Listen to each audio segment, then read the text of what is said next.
그거 알아? 자기 자본 비율은 한마디로 기업이나 은행이 얼마나 자기 돈으로 운영되고 있는지를 보여주는 지표야.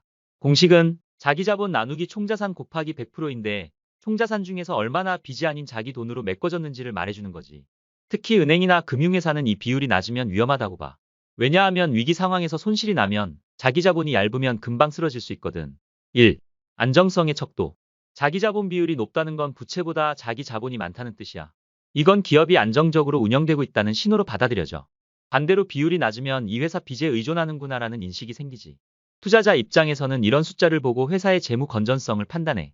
특히 금융위기 같은 상황에서는 이 비율 하나로 회사가 살아남을 수 있는지 가늠할 수 있어. 2. 금융기관에선 필수 지표.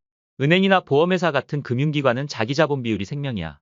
왜냐면 이들은 남의 돈, 즉 예금이나 보험료를 굴리는 장사잖아. 그래서 규제도 있어.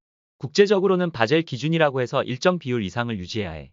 한국은행이나 금융감독원도 이 기준을 따라 금융기관들이 너무 빚으로만 운영되지 않도록 감시하고 있어. 3. 기업 경영의 신뢰도와 연결돼. 비율이 높다는 건 외부 자금에 의존하지 않고도 어느 정도 자체적으로 사업을 굴릴 수 있다는 의미야. 이건 곧 시장에서의 신뢰도로 이어져. 이 회사 튼튼하네? 돈 빌려줘도 괜찮겠네? 라는 이미지가 생기지. 반대로 자기 자본 비율이 낮은 회사는 투자자나 금융기관 모두 조심하게 돼.